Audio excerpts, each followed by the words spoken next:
Gatorade is actually different. For like what you see them like have on the football field and all that stuff. And, you mean the mixed stuff? Yeah, the stuff they actually mix is way different than what you get in the jugs and the bottles and all that. I honestly just assumed on the sidelines they always just had water because it's fucking Gatorade. Well, no, the Gatorade actually, like, there's something to it, like having. Yeah, I assume none of you ever played football or anything like that. I ran track. The real Gatorade is actually kind of salty. Like there's that. Makes sense. Like it's got with the some sweat replacement. Like it's got some of that going on in it, and it's definitely different. I don't like it better. I'm not saying it like, but it's different. And it's richer. It's not as watery. Like it's the flavor and like everything is much stronger. But then there's also, you always hear about the weirdos on the team that like they have their Gatorade cut with water different than the other guys. So they got to make sure you get them the right water bottle. Oh, for fuck's sake! I can remember portions. I would say when you're making a minimum of like $700,000, you know, it makes sense to like make sure that guy's getting the right Gatorade mixture. That's a rider in his contract. Probably, honestly, it might be. I haven't read like an NHL contract in a while. You have your personal water but boy. I wouldn't be surprised. Oh, if we were the type that just like named the episodes from the cold open, that's like there's your title, personal water boy. I've been listening to another podcast that does that, and like for the last 6 months, I've been like, I wish Brian would have done that. That's what he does. Water is better. So you better have found something to use for the cold open. You did like an hour. Yeah, there's something in there, I'm sure. There's got to be a couple in there. And if you can't use it for a few episodes, if you can't use it for anything else, just end the episode right before the music. Even like 5 seconds after the music starts at the end, cut it dead silent and just put in personal pool boy. Start the music back up. Personal water boy, you mean? Is that it? Yeah. Do you want a personal pool boy, Josh? Yeah, Josh is just speaking. Do you want to be players. a personal pool boy? So now for the cold open, Again. edit in the part where he says personal water boy, and then edit in right after that Josh fucking up the line. Again, This will be the whole end credits scene. Very long COVID, okay? Oh.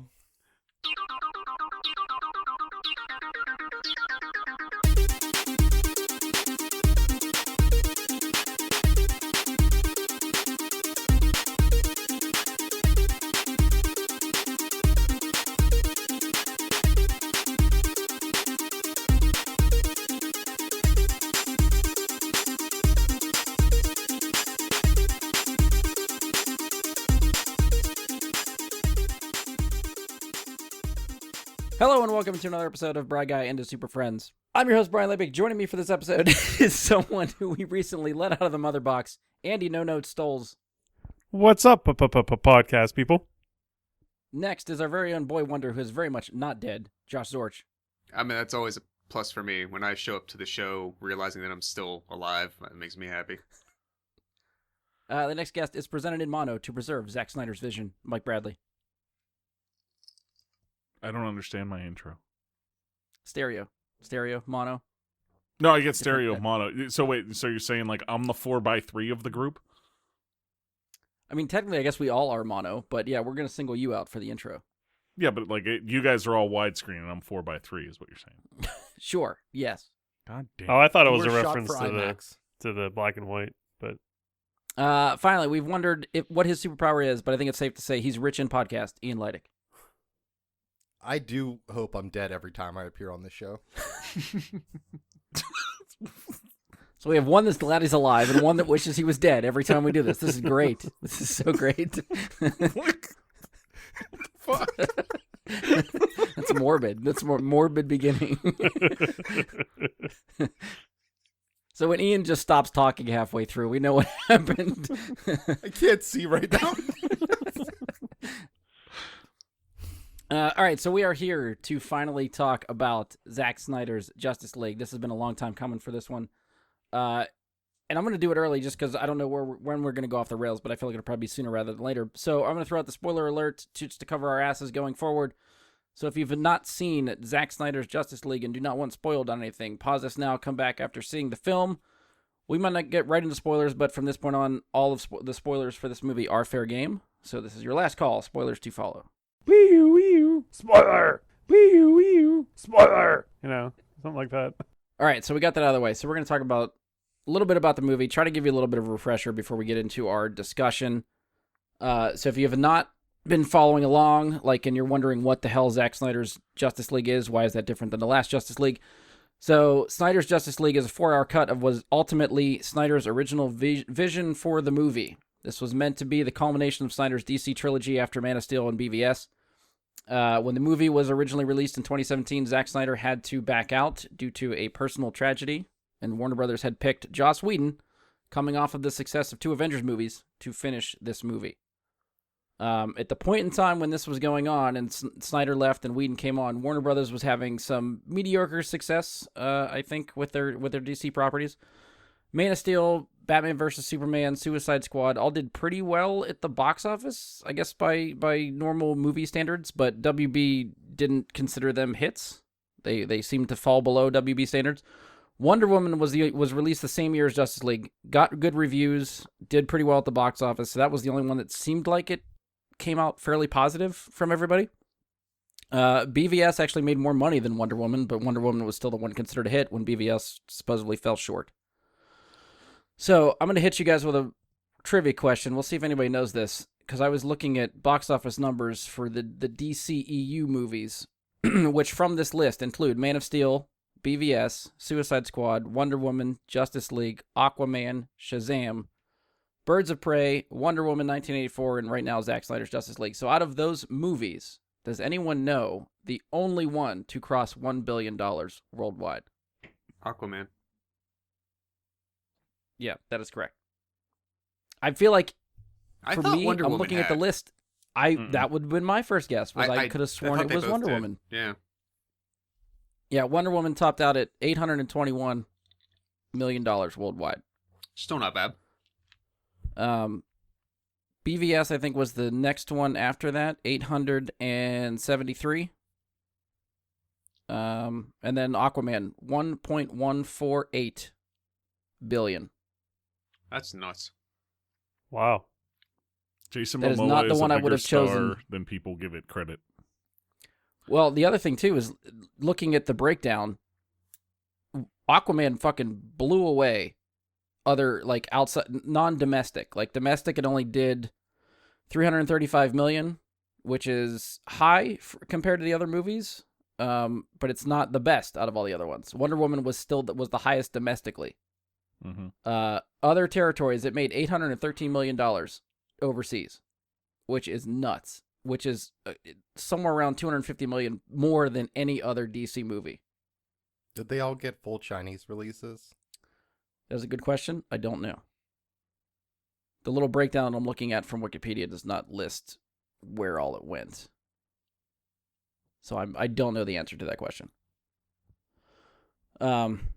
So anyway, going back to Justice League and sort of what happened, the fallout from all that stuff. So when Justice League came out, it didn't perform very well. There was always rumors of some sort of Snyder cut, that there was enough shot when Snyder was on the film to piece something together, to get something released.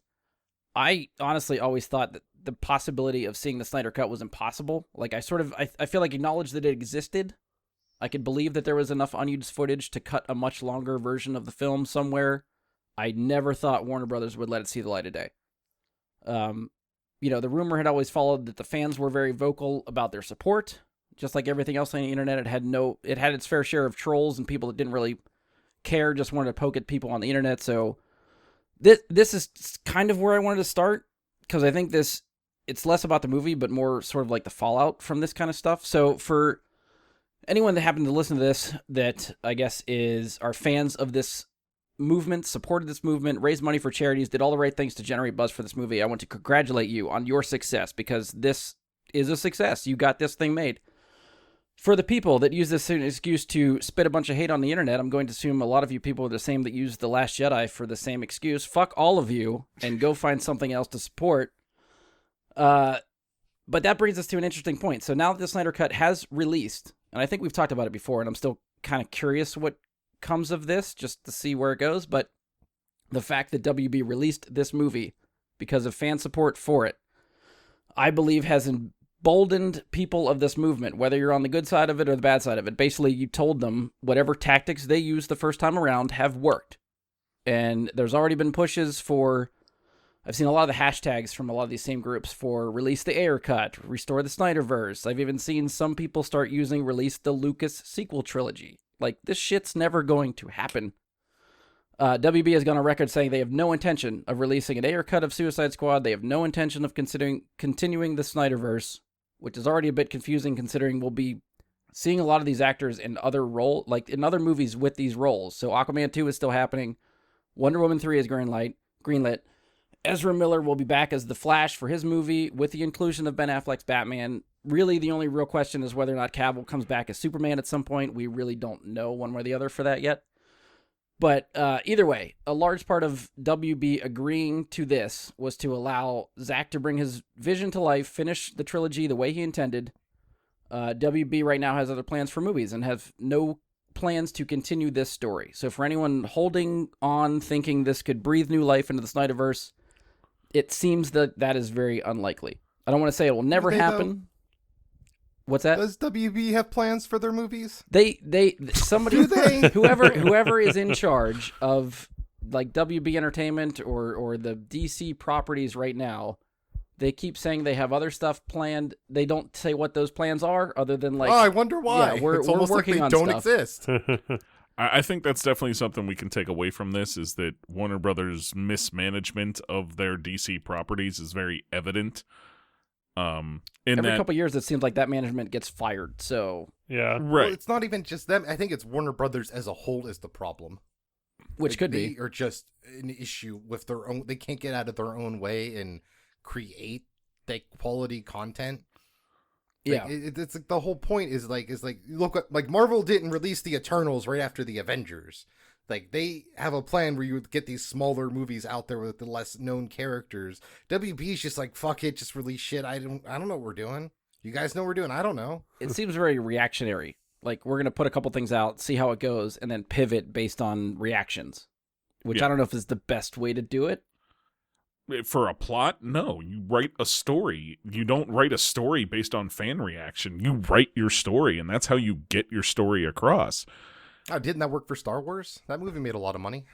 Oh, don't even get me started on that shit. Oh, Well, this is a unique animal in the nexus of all those different points, and that's I don't want to say it can't be replicated, but this goes, in my opinion, goes so far beyond just the simple fans rallied and quote demanded something from art producers and campaign paid off and they got what they petitioned for.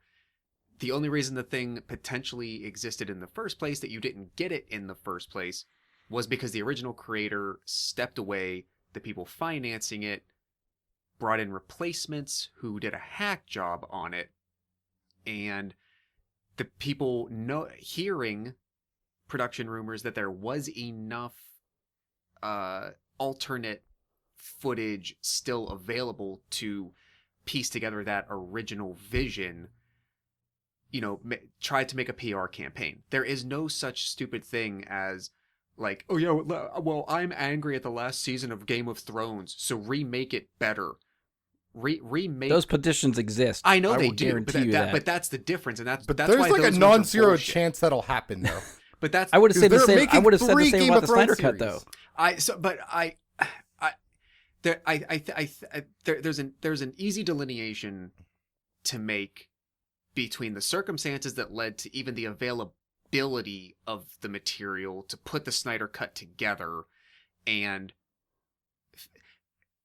if Whedon had been hired from the beginning, or if Snyder had started and only got 25% of the movie shot, the fact that Whedon, with Warner Brothers' encouragement and support, changed so much, hacked half or more of the story away, and then just delivered a thing that people really didn't like is just very different than, like, okay, so what am I going to do? I'm going to start a petition. I want to see Scott Derrickson's Doctor Strange 2. Give me the Derrickson cut. That's not a thing. That's not a thing that can come to fruition. Disney is going to give everyone the finger and say, shut up. We're not going to remake an entire movie because the one you got you didn't like. There's nothing about the thing you want to see that even exists. We're not starting from scratch. That's what made this so unique to begin with. So I don't think you can extrapolate a lot. Now, I get what you're saying, and I think fan groups will, and media sites will pounce on this stuff to write about it as if it's like apples and apples, but it's apples and oranges. It's just not because it comes down to it. Essentially, this gives a precedence. So now this is the thing everybody can point to and say, well, this happened, so why can't I get this? Well, I think that's how I it's think going it to be gives portrayed. idiots a precedence and trolls a precedence, but it doesn't give a precedence, like Josh is saying, to something real, because this footage, mostly, they did do some reshooting, some new things got made for this, but it was very limited. Most of this was all stuff they already had. Right. And additional When that post-production that they never happens, finished initially. Yeah. I mean, what do they want somebody to re-edit the end of Game of Thrones to make them happy? It's not going to happen. Just get over it. If you didn't like the ending, shit happens. You just got to move on. Like, ideally, that's yes, how the world works. That's what I would like to see. I'm afraid we're not going to get that. Well, let's put it this way. I don't think it's going to silence any of the people that are pushing for this stuff anyway. Like, I feel like it's just going to get worse. Granted, nothing, to Josh's point and your point, I don't see anything coming of it. I see these studios shutting it down and not doing anything about it, but it's going to make that internet chatter more prevalent, and you're going to see a lot more of it going forward, especially over the next couple years. But this is not the precedent. The precedent is the Star Wars movie. That's the precedent. This is the second thing that happened that made it a trend.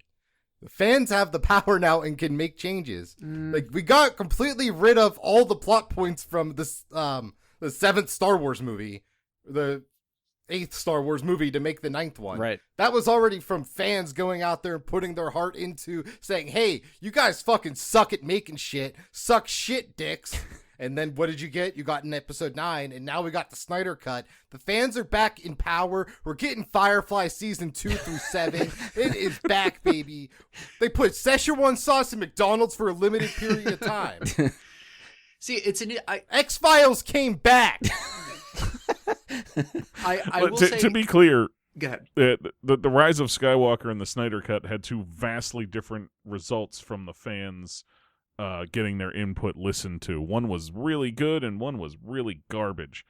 So I agree entirely. So I guess on that point I want to talk about, I think the Snyder Cut might be the worst film Zack Snyder's ever made. I was appalled watching 4 hours of absolute fucking garbage on HBO Max. I could not believe my eyeballs when I had to sit there and be like, wow, Joss Whedon's creative vision really set the tone for this movie, and it was the definitive version of this film in half the time.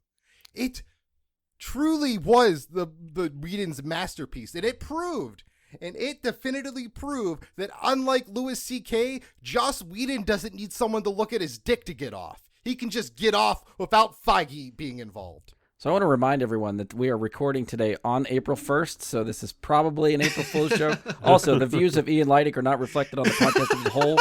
So, and also, I gotta say, even for an April Fool's joke, with all the shit going on with Joss Whedon, it's kind of, I mean, it's in bad taste. I just thought of that Louis C.K. joke, and I had to write it down. Forget. So that wasn't even just off the cuff. You're aware of the stuff that happened with Whedon, right? Oh yes, okay. I am. That's so why you he's made a the joke anyway. and that's why Good. I did the. Yeah, no, So- I have courage in my. I just want to make sure Joss we. Whedon. I just want to make sure we are on that razor's edge. You know, what I mean, we're right there on that edge. Oh, I know. I'm getting cut from this. I'm writing the time code down now. It's getting cut. I know we'll get into story comparisons and content and all that impressions soon, I'm sure. But given, I want to hear Andy's opinion based on what, like, some of the stuff we were just saying, because he's the only one, like, he up until just for the listeners, right, Andy, you, up until this week, you watched the Snyder Cut first. You never saw the original theatrical. I never saw the original 2017 Justice League, like the original theatrical cut. Yeah. That Joss Whedon finished from Snyder's vision or whatever. Mm-hmm. Never saw it. Wanted to, but just eh. Right. Everyone sort of just said it was very meh. So I was like, eh. If I ever get around to it, I'll get around to it. I'm not like going out of my way or whatever. So Sure. My first watching of the movie was the Snyder Cut. So just to get a baseline, I guess, for everybody, did anybody else go back and rewatch any of the trilogy stuff, like Man of Steel, BVS, Justice League, any of that stuff prior to? I didn't make it like homework for anybody. It was purely if you wanted to. No, but this is what I'm going to reveal my darkest podcast secret. I still haven't seen Man of Steel. Really? Yeah, that's the movie I've been telling you I've never seen, but didn't want to tell you. that I movie's think I've actually reviewed it on here. I know a lot of people didn't like it, but I actually really like that movie. I think Josh made the comment to me because I think you rewatched Man of Steel, right? Yeah, I think Josh we did Man of had Steel. made the comment that it was better this time around too for him.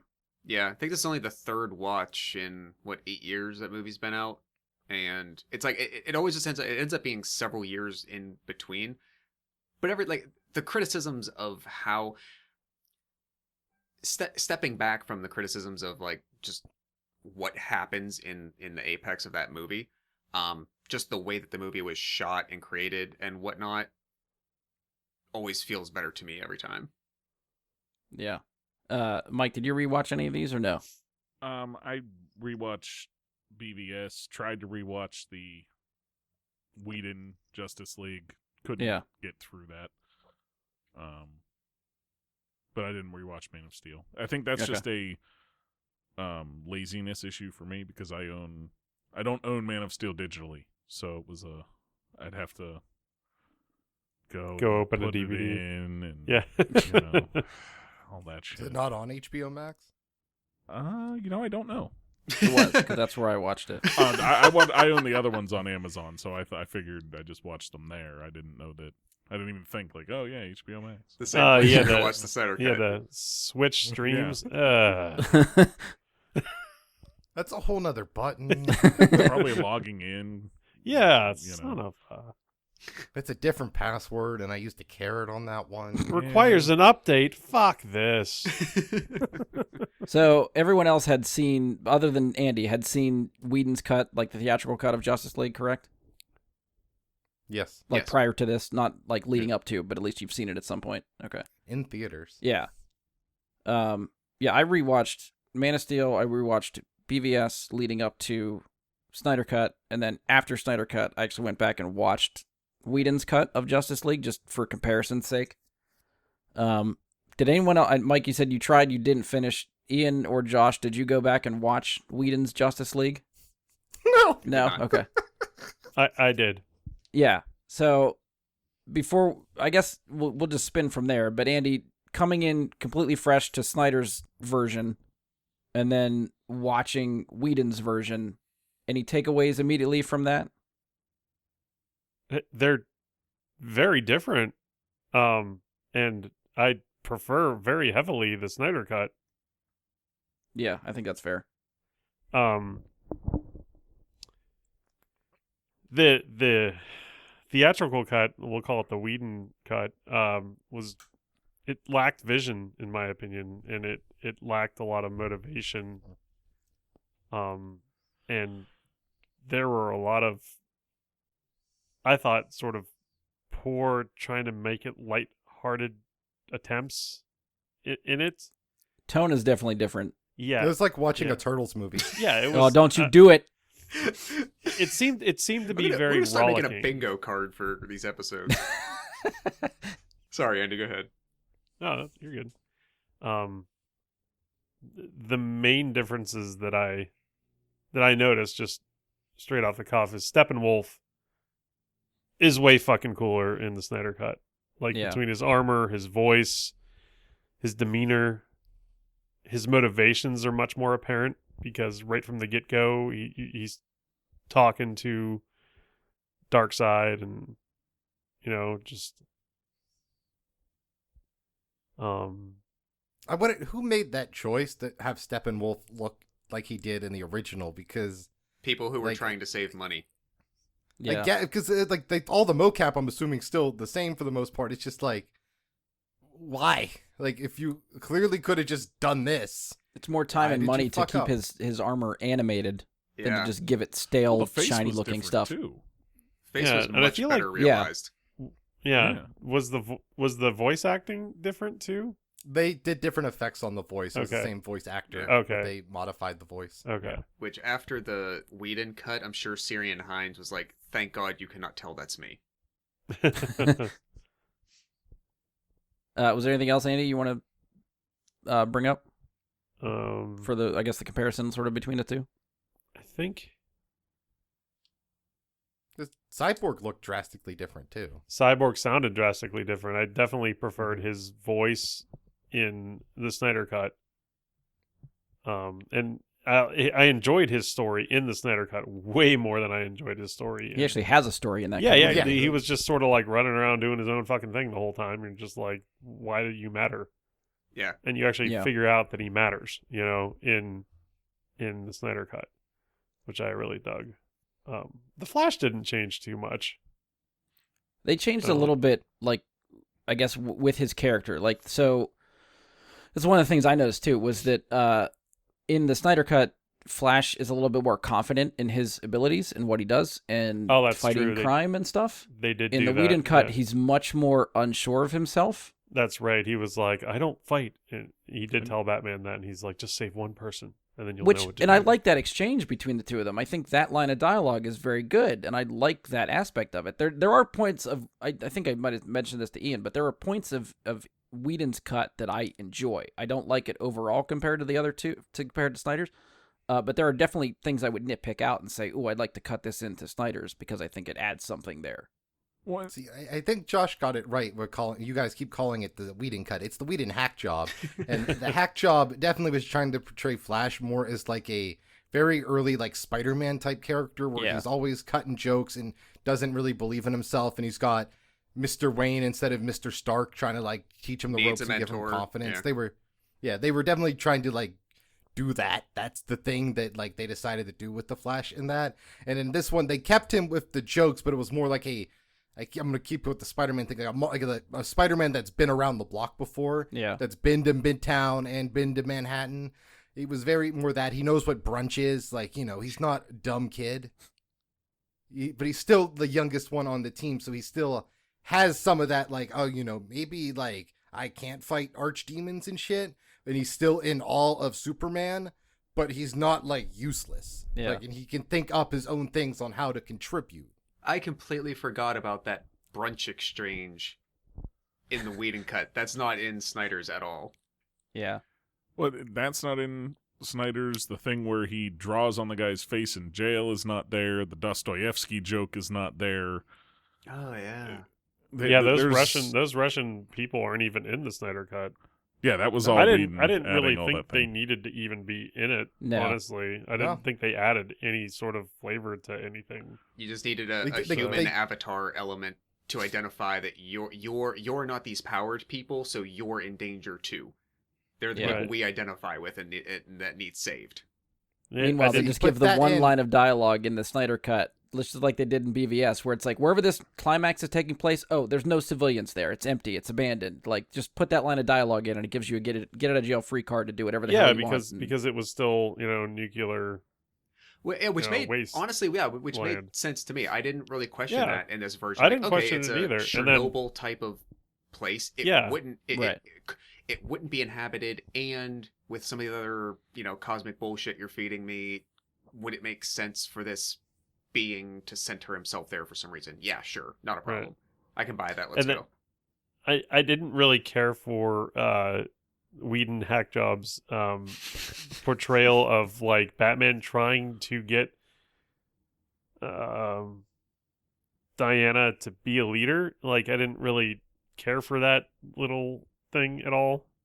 I that makes sense to me given when this movie was released, which was after BVS kind of flopped and Wonder Woman was such a success. The note probably from the studio was bump up Wonder Woman. So there are added scenes with her and Batman all over that movie. Right. They also try and push the like Bruce and Diana like flirting stuff a lot heavy. Like it's not really in the Snyder cut. There's like the brief hand touch scene, but other than that, there's no flirting. But like the Whedon hack job is a love story with them adopting the Flash. Well, the Snyder cut actually kind of portrays them all as kind of lusting after her, with the exception of Superman. Yeah. They don't show him do it because he's not around for a lot of the movie. But I really dug the black and silver Superman costume that he dons in the Snyder cut. I really dug that. Yes. That was very cool. Oh, God. Yeah. The final fight was incredibly more well explained about their strategy. What did they want to do before they even went in there? You didn't even know like if I had just seen just the Justice League, they don't even explain how they're going to try and get in.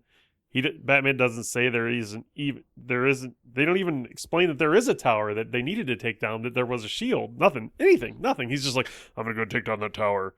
I'm like, this is the first time hearing about said tower. What the fuck are you talking about? You know, I have my car guns. I'm going to take down the tower. Yeah, just like what? Like I knew because I had seen the Snyder cut, but I was like, wow, this is very like spotty information at best. And it's like they didn't go into it in any of the Snyder movies either, but it at least gives some of that. Like he is a detective thing to Batman back compared to like the hack job where he's just a rich dude. Yeah. So yeah, because I guess like the other big difference was him knowing about the aliens in the hack job. He knew they were coming, but in the Snyder cut, he just knows he needs to get allies. Which, you know, the part I think we keep, I don't know if we'll get to it or sort of bring it up, but if you think about it, like the Whedon cut did what it needed to do. The studio notes from the studio, or I'm assuming, were get it to 2 hours. Obviously, Snyder's cut is double that, so there's no way a 4-hour movie is going to make it into theater. So even if Snyder stayed on to the film, I can't imagine we're going to get a 3 hour, maybe 3 hours at most. Yeah. So something else is going to get cut from the Snyder cut. So how much do we lose? This is you just get it all things considered. This is the best case scenario to get his version of the movie, to release it to HBO Max, not in theaters, to put everything he had in the movie. So for a movie that was lacking story because they didn't give the movie time to flesh things out, the Snyder cut does what it needs to do, which is fill in the gaps. I think it's the same like Watchmen, where you got your theatrical cut, you even got a different extended cut, and then you got the actual like 4-hour Snyder cut of Watchmen, where it's what he really wanted his vision to be for the movie, and he put it out there, but he wasn't allowed to do it in theaters. He wasn't allowed to even do it on the normal Blu-ray release. He had to do it on the special edition, you can only get this cut here release. And I could see that sort of going through, like the theatrical cut for Justice League under Snyder would have been 2 hours, 2.5. Eventually, a year down the line, maybe a year and a half, we get the ultimate cut that has the 4-hour version of what we've just seen somewhere in a box set somewhere to get some more money out of everybody. Right. To be fair, though, I think there's a lot of. I mean, I'll say this. My personal feeling is that similar to his own Batman versus Superman, regular versus ultimate cut type thing, I do think the Snyder cut personally is a better version of the presentation of that movie compared to theatrical. That said, there's still a fair amount of that product that I could be critical of. Yeah. Just in and of itself. Like, especially if you're talking about time and whatnot, you don't need that entire, 5 to 10 minutes of the Flash applying at a dog store and saving Iris in a car wreck. That does nothing. Literally does nothing. It was a cool thing for a director and a special effects department to create. Good for them. That's awesome. That's a good professional accomplishment. For that character and for that story overall, that entire thing, you don't need that. There's I feel like other pieces that I think you could streamline as well, but I mean, it did its job better. But it's still definitely not, like, it's definitely still far from perfect. Well, you think too, like coming into this movie when Snyder was attached to it, this movie had to do a lot of heavy lifting, which was sort of the reverse. We talked about it, even when the movie was coming out, the reverse of what Marvel did, which is this is the team-up movie to spin into solo movies instead of doing what Marvel did, which was set up the solo movies and then go into a team-up. So we're seeing, for the most part, like we've got glimpses of Aquaman, Flash, Cyborg from BVS, but this was the movie to introduce those characters to us. So it had to do the job of giving you basically origin stories for all three of those characters so that when you spin off into their other movies, you've sort of, I don't want to say like get past it for their movies, but having seen them and then 2 movies before that, and then they finally get to their first movie by themselves, and then you get an origin story, seems like, you took a while to get there. So they were trying to do all that stuff in this movie, which is why it's 4 hours long, and every character has 45 minutes to themselves to set all that stuff up. And that's the stuff that obviously got cut in the Whedon cut. Well, not all of it. You still had that ridiculous Mira and Arthur talk in air bubble scene. Yes. Even in the they give you the bare minimum for all these characters. Yeah. Well, and I feel like, speaking of the air bubble thing, I guess that's something they couldn't do away with and cut after the fact. They had that footage, and then they have the footage of her talking to Willem Dafoe's character later. Mm-hmm. The part of all of that they could have not included, that did not need to be there for any reason whatsoever, is her clicking and beeping like a fucking dolphin. To communicate with the other Atlanteans. It's very brief. It's like 5 or 6 seconds. But they show her making like dolphin sounds under the water to talk to other Atlanteans. Before she gets exasperated and then just makes an air bubble. Yeah. And it's like they could have just cut the sound on that and had her look at the guy and, just what she does anyways. Like she looks at him and she makes a head motion while she's making these sounds, and it's like, you could have just cut that sound out there and had it look like 99% less stupid. Yeah. That was integral to Zack's vision. How? Which could be fine, but then I'm going to be critical of that part of Zack's vision. Yeah. I was not expecting everyone here to understand Zack's vision. That's fine. Couple other things I'm just going to hit on, just differences that I noticed between the 2 versions, and then we'll just dive into Snyder's cut. Andy was talking about sort of the change in tone. Like, Whedon's cut definitely has more jokes, and I think half of them land. Like, making Batman joke pisses me off. Like, Batman should not be cracking jokes, and that irritates me. Yeah, that's Alfred's job. Yeah. Yes. There were... And I don't know if this was because, like, maybe this cut they needed another composer, or if this was a conscious choice by, maybe Whedon or whoever the editor is for the music. And I didn't notice it in Snyder's cut, but the Whedon cut definitely features instances of callbacks to classic Superman and Batman themes. Like Elfman's Batman theme is in that cut of the movie a couple times. Yeah. They did use completely different composers. Right. Yeah. And that's why I don't know if like when they, because I think it was Junkie XL, I think, for the Snyder cut. Yeah. And so I don't know if he recomposed the whole movie and didn't use any of the cues that they used in the other cut. Because it's, it's featured over the climax is what I can remember. Like when Batman's driving the Batmobile through that, you get a couple Danny Elfman Batman cues in there, which are just not there in the Snyder cut. So again, that could just be director's choice. They just wanted Well, I think it is because we've discussed in other Snyder films on here, specifically Watchmen. Zack is very particular about his music. Fair. And has very big ideas and plans for them. Yeah. The one moment I thought soundtrack wise that was different in a bad way with the original one, when they show the Wonder Woman on top of the Justice statue when she goes down to fight the terrorists. Mm-hmm. Yeah. When the terrorists first get out of the car, you get this weird hokey, like circusy type music in the original cut. I don't know if you guys noticed that. It's like really displaced. I don't know if I remember that one. The like carny shit. I don't remember it, but they brought in Danny Elfman for the theatrical cut. Yeah, it was like really really displaced. I was like, what is this? It sounds like they're all getting out of a clown car or something. I'm like, what the fuck? After having seen like the Snyder Cut, I was like, this is way different and I don't like it. Well, I think they wanted to like invoke maybe Joker themes, like, guys, don't remember, he's going to be coming eventually. Oh, yeah. We're setting all this up for the Joker. Yeah, I was like, ugh, I hated that part. But you guys noticed the Joker was in this movie? Yeah, we'll get to that. So I guess something that like is different. I guess that's what we're focused on now, like differences between like things that were in Whedon's cut that were changed. Yeah.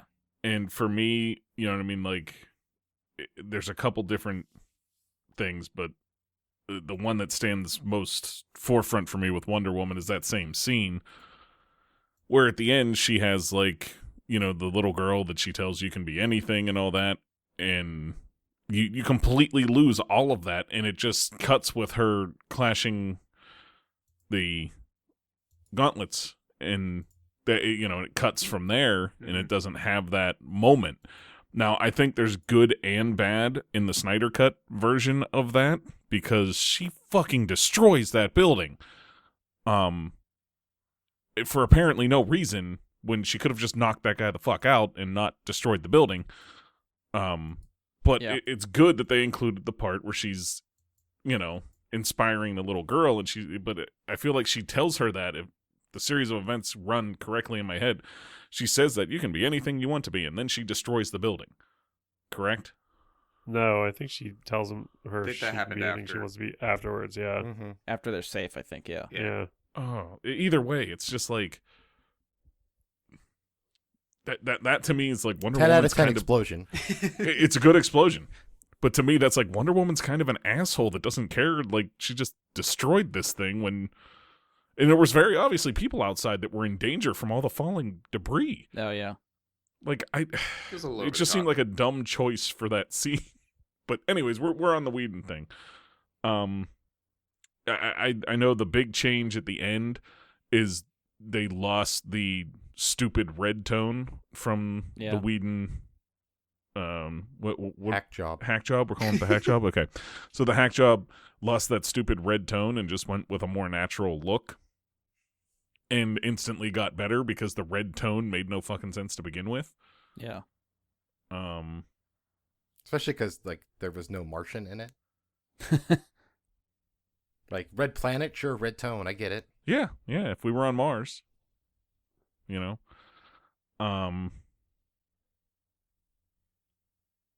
But yeah, for me, that's kind of where I fell down on like things I noticed that were really different. That in the beginning scene, I guess, where Batman is trying to, you know, get them to smell the fear. Right. First of all, that scene is so fucking bad. Like, see, I was okay with that when I watched it again. I didn't have that big of a problem with it. Okay, so I have a couple issues with it. One, we have no explanation. We have no idea why Batman knows about these things, and they really don't give us much of one. You know, like, as to, like, backstory on how he's discovering all this. So, funny enough, I went back and listened to the episode of the podcast where me, you, and Josh talked about this. Like, we reviewed it when it came out. This conversation comes up, too. I can't remember who brought it up, but the whole thing of, like, how does Batman know there are fucking parademons? Yeah. And somebody made the point of, well, he's seen them from the nightmare sequence that he saw in the previous movie. So he sort of knows they exist. Okay. But at the same time, he goes and flies off with the parademon, right? They like, he holds the dude over the edge and then he jumps off and tackles it. Yeah. And they fly around. And then he traps it on the wall. Oh, yeah. And he's on a different building, several buildings away. And the guy that he was holding over the edge is magically there. No, they land back on the building that the guy I think was at. they loop back around. Because when they actually got jossed. when they hit the ground, like the guy that was wrapped up like was right next to him when they hit the ground, and he was just like, Okay. Yeah. Either way, like, Did you do the sound effects on the movie too, Andy? I guess for me, my biggest takeaway with the Snyder Cut is that I didn't realize personally, like, I didn't think it was great, But I personally, I didn't realize just how bad that the Whedon hack job, if you will, was until I watched the Snyder Cut. See, so I mentioned there's a couple scenes. There's two scenes for me that stick out. They were in the Whedon cut. That were obviously additions that I enjoy, and there's one of them is just a small little gimmick gag thing that I think just works, and the other one was a nice moment between Bruce and Diana after I think it was after the sewer fight. They're in the Batcave, and you actually start to see the toll it takes on Bruce, where he's just beat the fuck up. Mm-hmm. And it's the two of them trying to regroup, and she has to pop his shoulder back in place. And their conversation, of course, it goes back to what Ian was saying, where that's a version of the movie where they're trying to push Wonder Woman into the leadership role, which by the end of the movie means nothing because Superman's back, and they drop it like a hat as soon as he shows up. So, but for 3/4 of that movie, it's leading to let's put Diana in charge. So that's a fun scene there. So I don't know if it would work in Snyder Cut only because Wonder Woman's not the leader and they don't focus on that as much in the Snyder Cut. Second scene for me that I think works just as a gag and I think would be fun in a final cut of the movie was before the climax of the movie. They're all in the bat plane jet thing, sort of talking about what's coming, and Aquaman starts to get very truthful. Yeah. And then you realize he's sitting on the lasso. That bit still worked for me. I loved that. Agreed. It was a funny little gag that they did for that. I will say it clearly did not fit Zack's vision though. I'm going to bring it up because someone already did earlier. The moment that they changed about Barry needing to be sort of coached and mentored and the just save one person moment. Yeah. I would actually say because at this point in the storytelling, yes, we've been shown, okay, Barry made himself a suit and he helped somebody who was being held up at a liquor store. There's no indication that he does anything as the Flash yet. That hasn't been right. And there's this weird juxtaposition that if it's part of canon also where he has that quick cameo in Suicide Squad where but we don't have a timeline, so is he actually doing that? But if he is, then somehow Bruce and no one else knows that this thing is out there. I don't know. It doesn't make sense. But because the version of Barry that we've been presented with, even in the Snyder Cut, has not become, quote, the Flash yet, you don't need it to be as on the nose as the Peter Parker, Tony Stark relationship that Marvel built us, but it made sense to have somebody who doesn't have fight and combat experience, especially with massive supernatural interdimensional demon shit, be nervous and be unsure of himself, and have somebody at least have to give some encouraging line to that. And that save one person line I think actually does work really well in that context. I agree. I guess it's still fine the way that the Snyder Cut shows it, but I feel that little absence actually, I feel that strengthened Barry's character by that point in the movie, in the Whedon cut. Yeah, I agree. Overall, though, I would say a point that I heard someone make on another show was most of what I've heard is 90 to 95% of what we saw in the Snyder cut already existed. Special effects and maybe needed to be done, that kind of thing, but the principal footage was there. So if you're Warner Brothers, and even though your director needs to go away because of a death in the family, why in the hell do you throw all that away and reshoot half of what you then present to the people in theaters? If I feel like had to take a stab at it, yeah, I'd say Warner Brothers was not confident in Zack's vision at that point. They were probably looking for an excuse to change the movie. And because he was still attached to the movie, they couldn't get around him to do that. Once he left, it was free reign. We're going to do what we want to do. No one can stop us now. We're bringing in the guy who is now under our thumb to change the movie. A guy who has no creative vision and can't make successful movies without someone dragging him around and forcing it on him. Tell us how you really feel, Ian. Joss Whedon is one of the worst people in Hollywood. As a person and as a director. So I think this is also the time I'm taking my victory lap. When the Snyder Cut was announced that it was happening, Brian said on this podcast that they would not do reshoots. There's no way they would. And I said, they're giving Zack Snyder the Snyder Cut. They're doing reshoots and they're going to spend money on it. And they not only did reshoots, they spent like $100 million on reshoots. Not $100 million. It's definitely less than that. They spent $200 million on reshoots.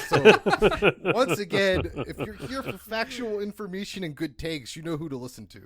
I thought they were talking about $5 million and they upped that to maybe $10 or $15 million. I don't think they went over. If I had to guess, granted they probably gave more than what they talked about. I'd be surprised if they put more than $25 million in this movie. I was Googling it. I can see him. Yeah, look it up, Ian. So we'll Continue pivot now. So on the Snyder Cut, where does everybody stand for the Snyder Cut? In terms of so flat out, like, what did you think of this version of the movie? And we'll go from there. I just watched Age of Ultron. This is a better movie than Age of Ultron, hands down, without question, a better film. And it is absurd to me. Like, the vast differences. Like, in Age of Ultron, the very first scene of the Avengers fighting is such a botched green screen job that I thought I was back in the fucking 90s watching a goddamn Turtles film.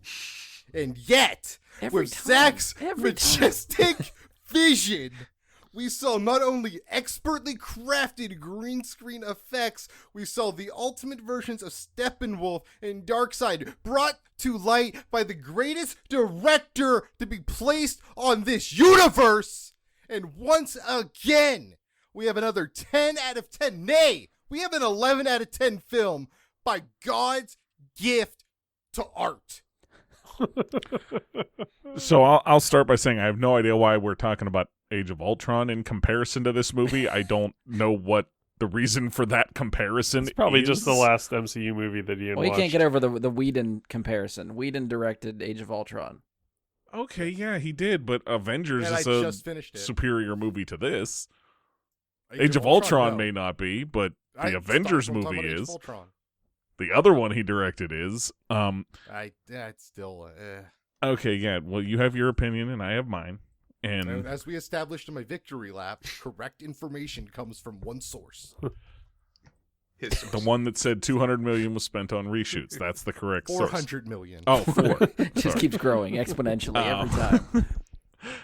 But this movie, I feel like, is far and away better than the theatrical release. Do I think it's a perfect movie? No, of course not. Nothing. I don't think such a thing exists.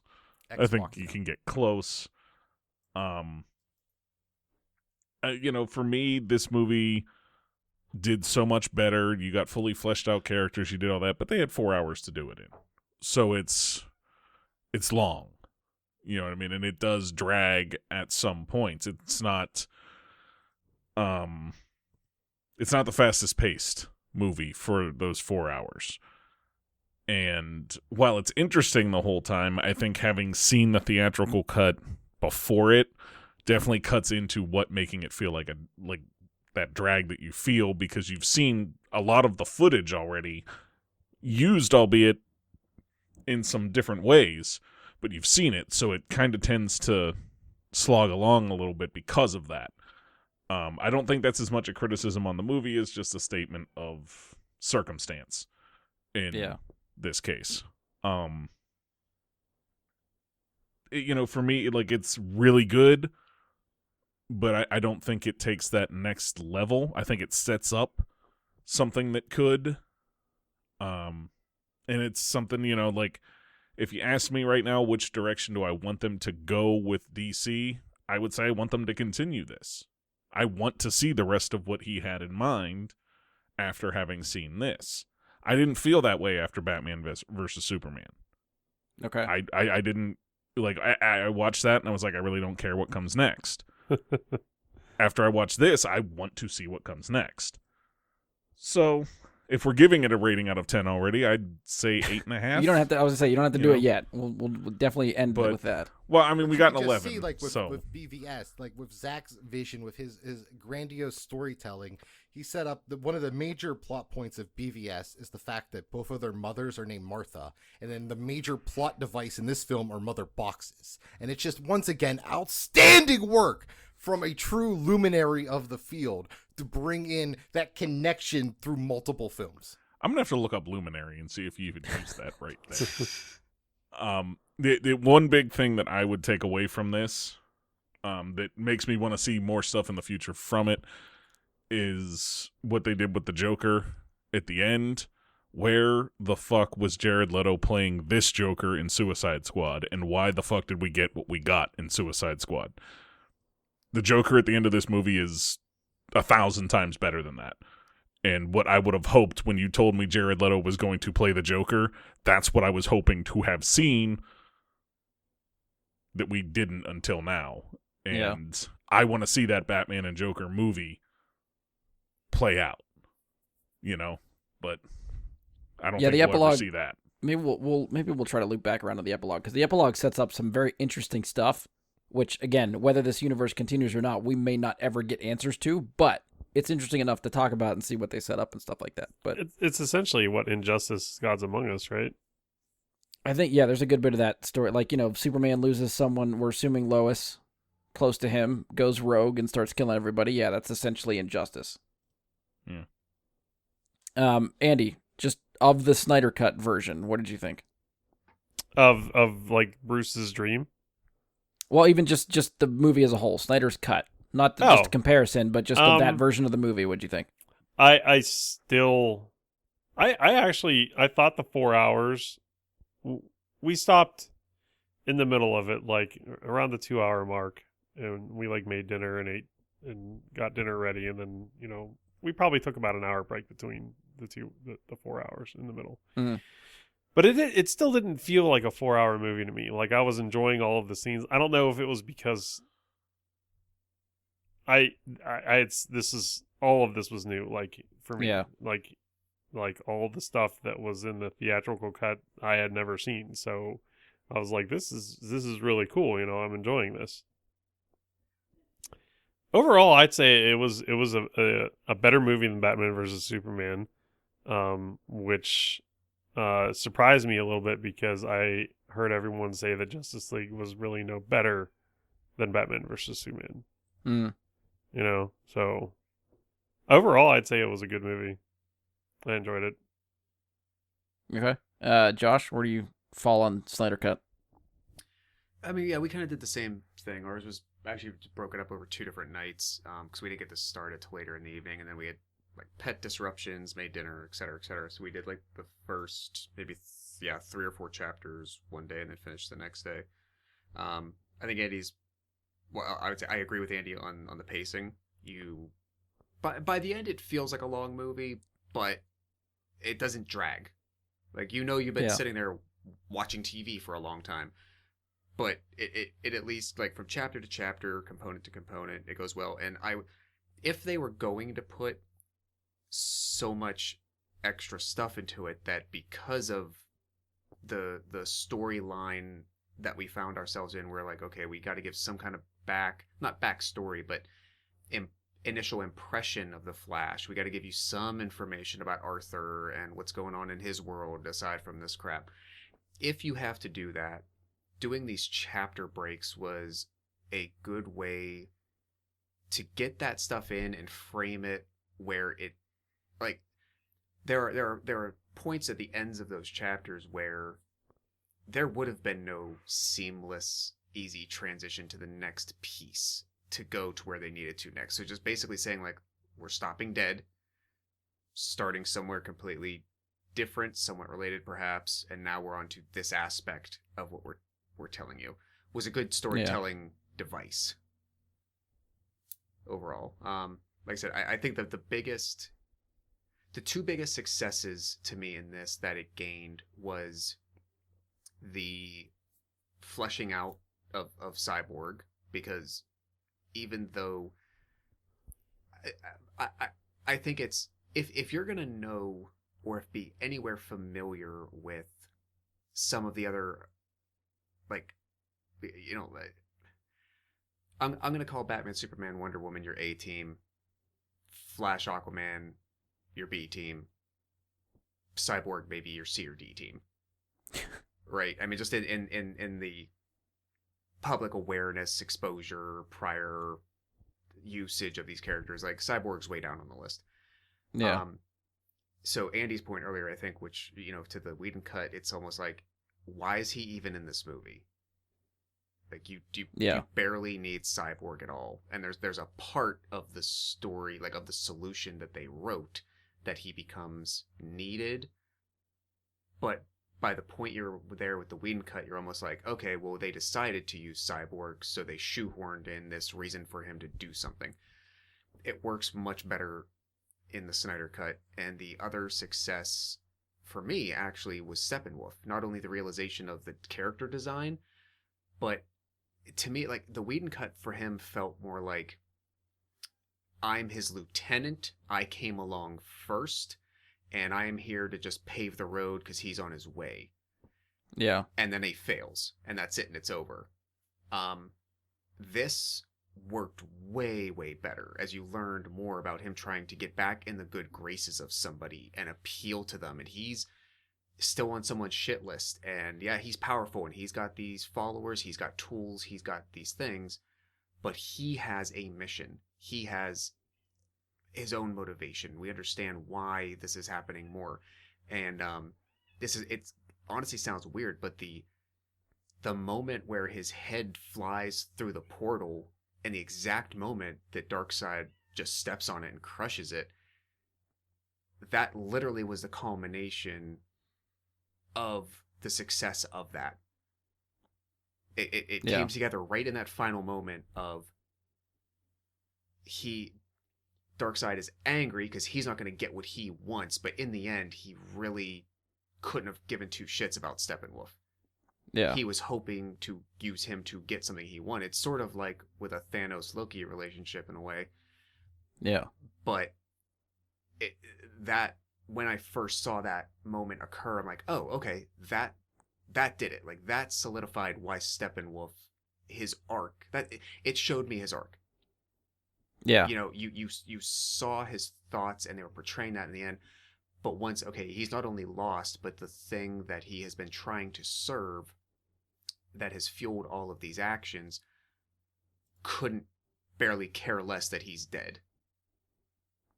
And I agree with you. Like, I like that addition. And obviously, if you have time to build that up and give the villain an arc, that's beneficial. Typically, for movies that have to make that 2-hour runtime for a theater, the villain arc is the first thing to go. So that's something we lost in the Whedon cut.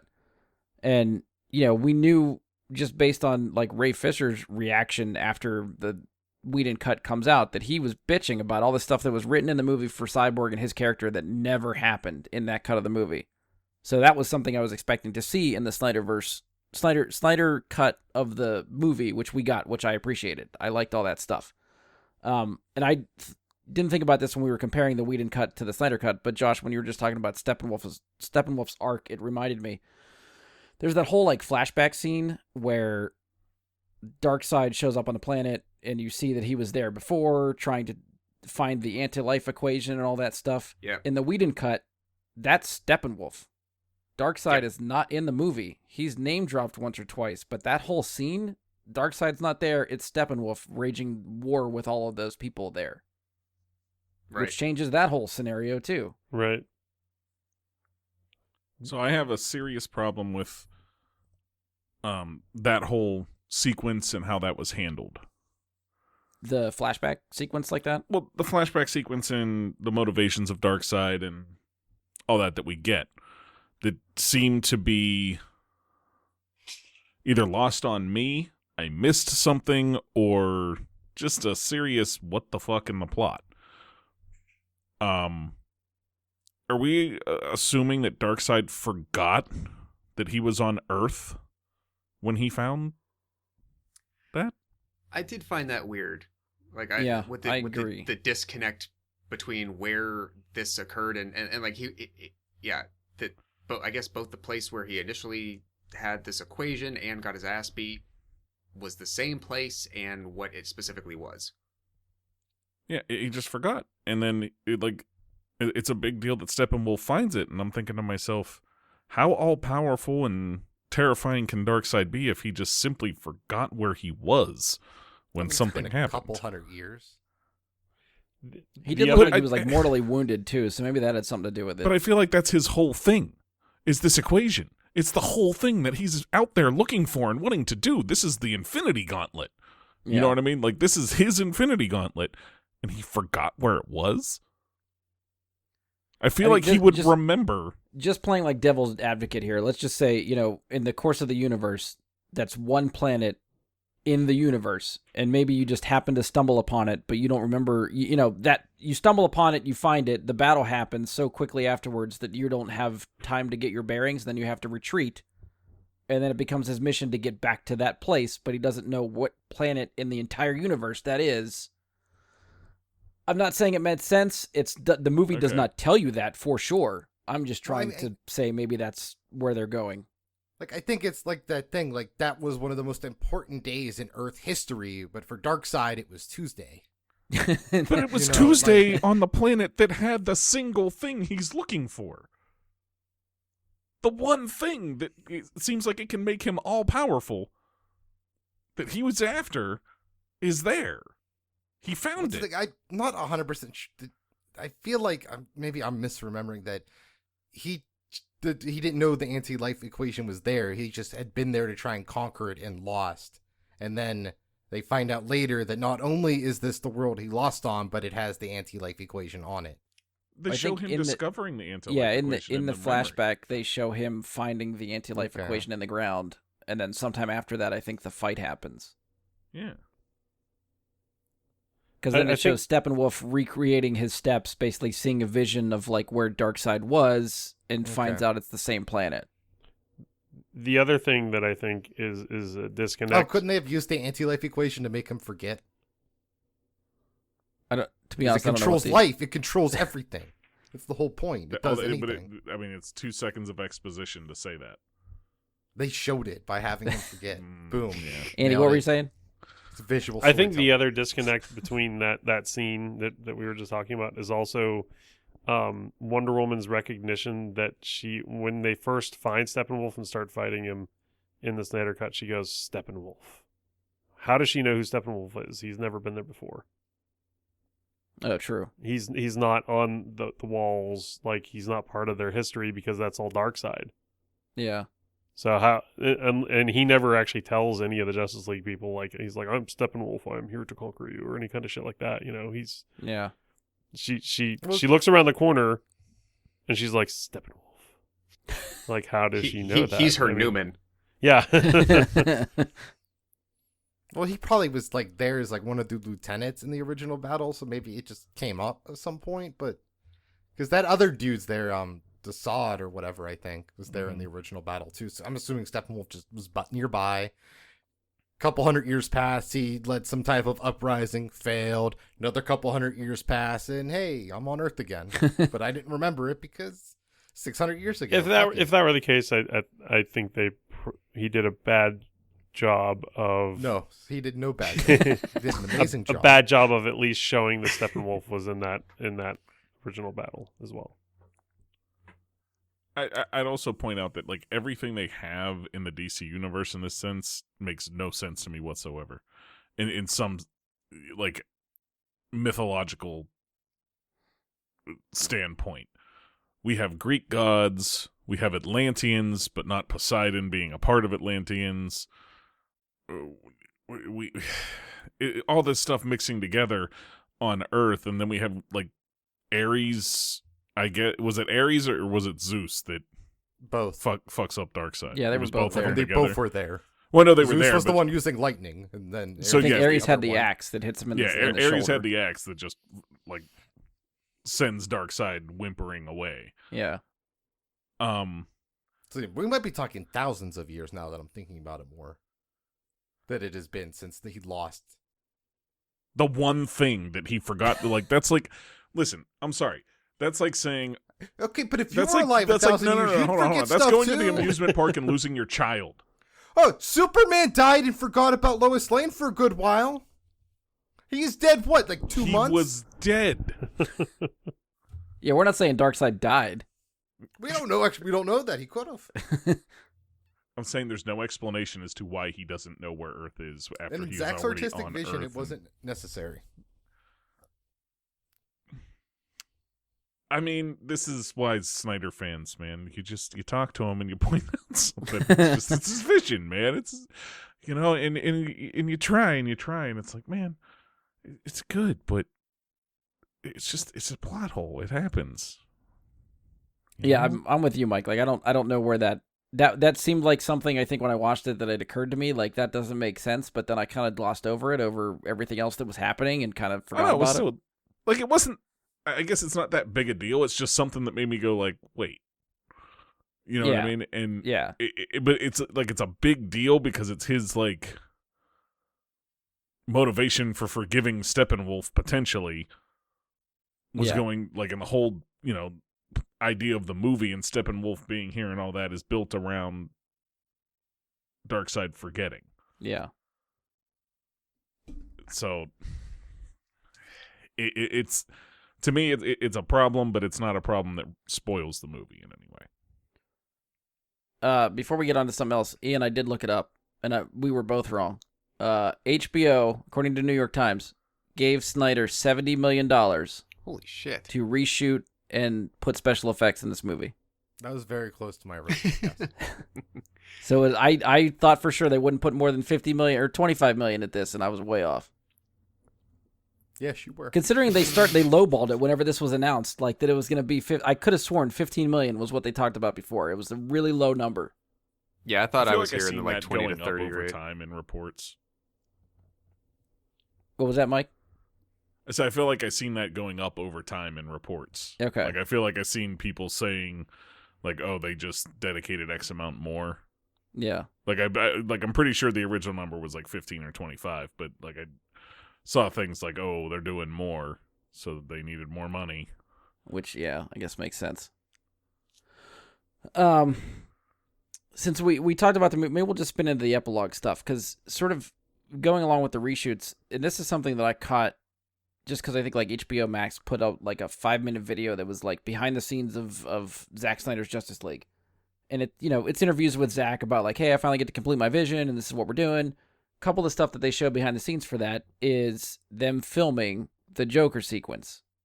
So they filmed that last year. That was not part of the you know, Zack's vision, which to me, I guess we can talk about the scene itself, but to me, kind of pisses me off, because this goes to the point where, like, this was supposed to be the nice conclusion to Zack's trilogy. There's no guarantee we're getting any continuation to this, and he has the balls to shoot this scene that sets up more shit that's going to come that may never happen. That irritates the crap out of me.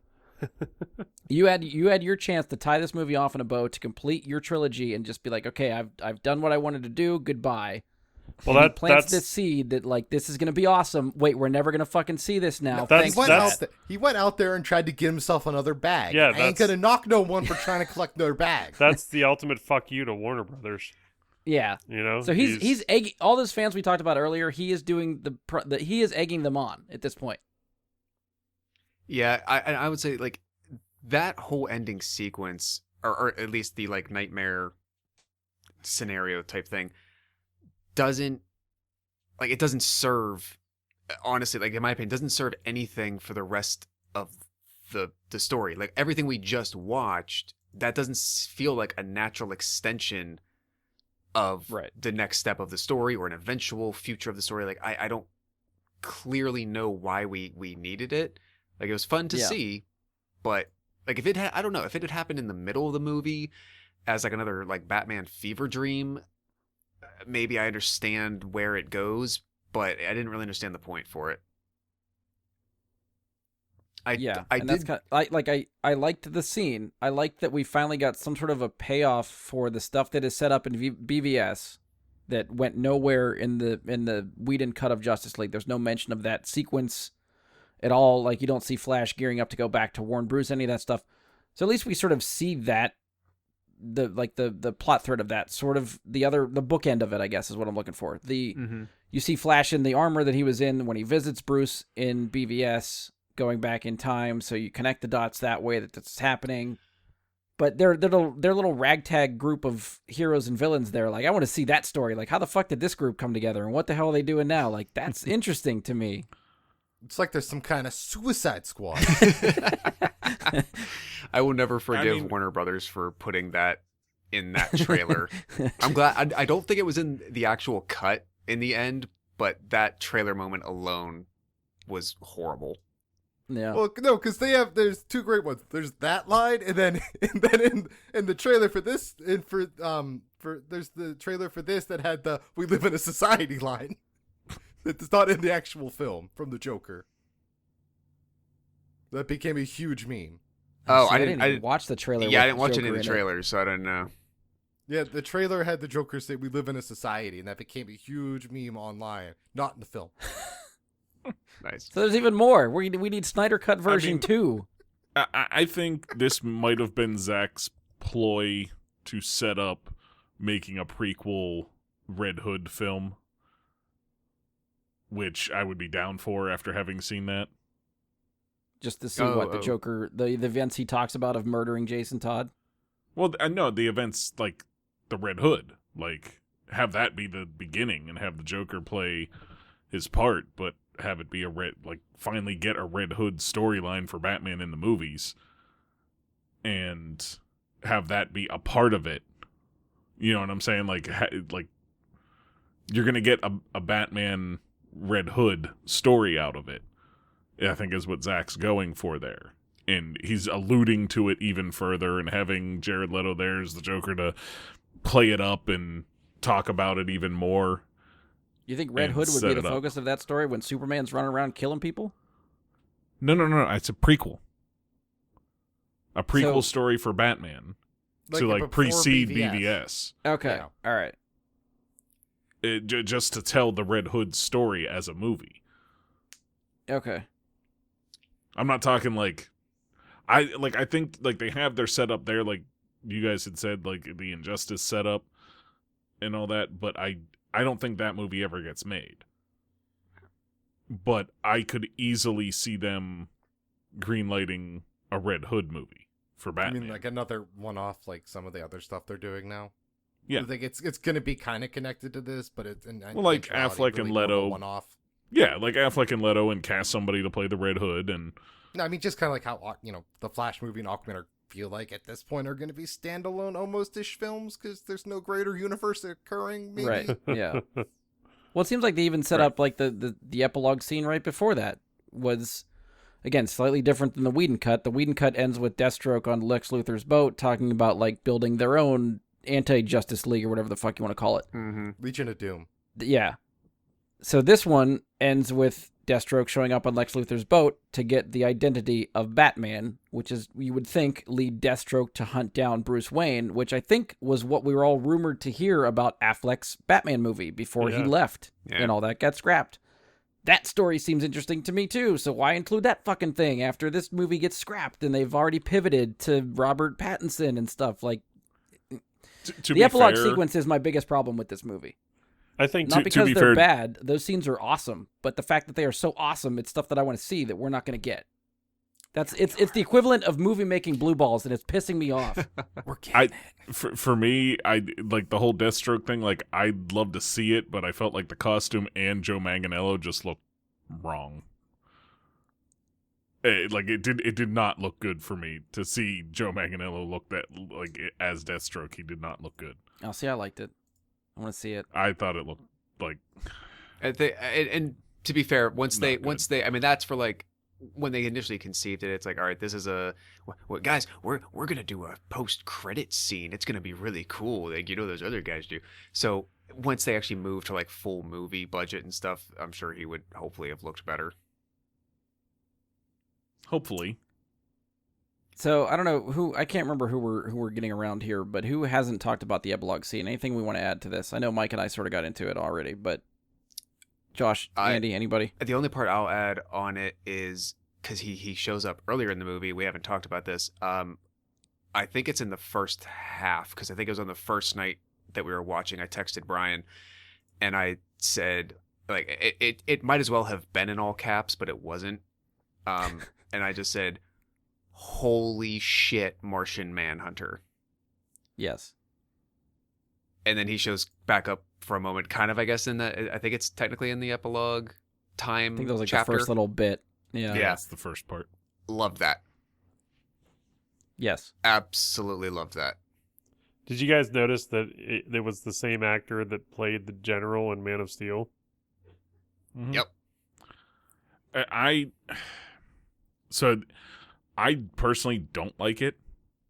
I like that Martian Manhunter's there, but I don't like, for the same reason like Brian's saying, I don't like throwing it in here. Was this reshoots, or I think it definitely, the one in the epilogue definitely was, because like Affleck was noticeably looking different. Yeah.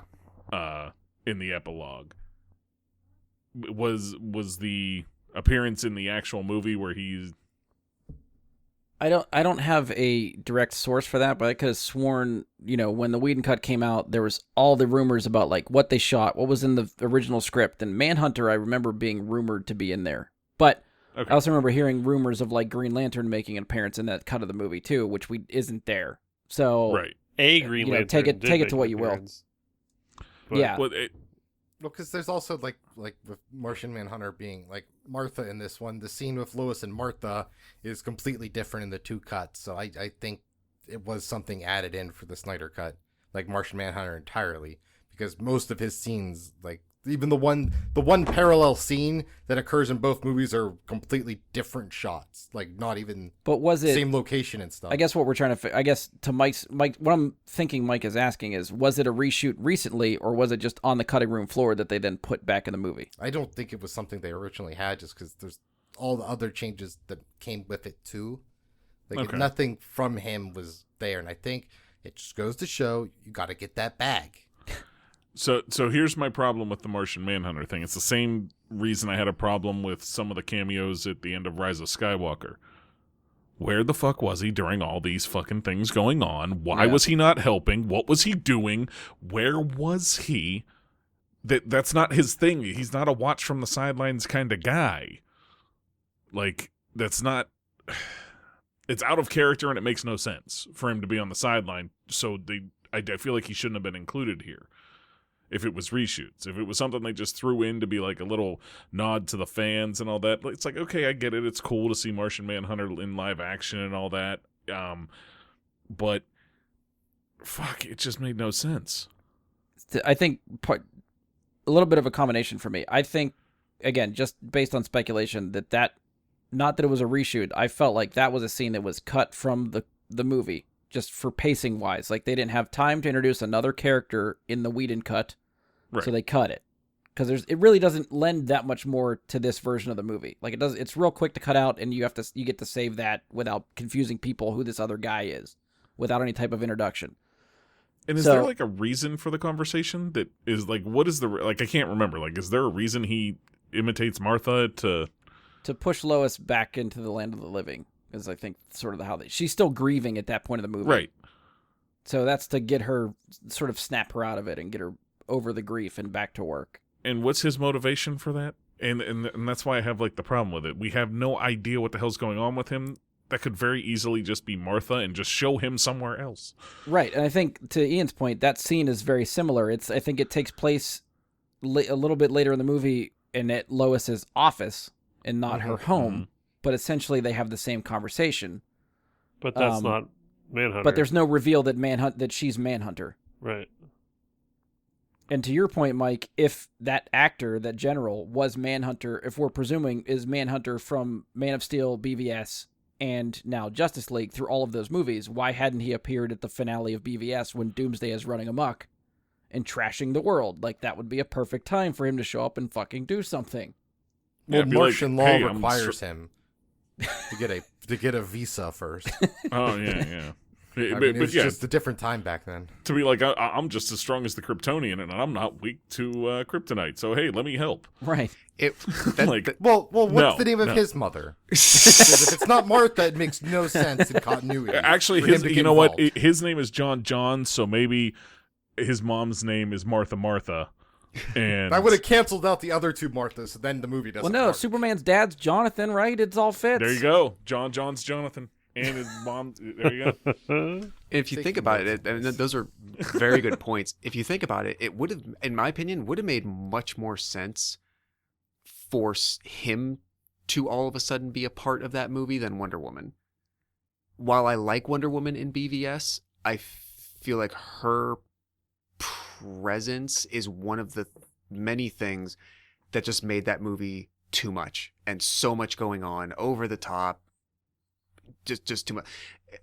Showing a character reveal himself who's already been established in a previous film, that would have fit better for him to have joined that fight than her.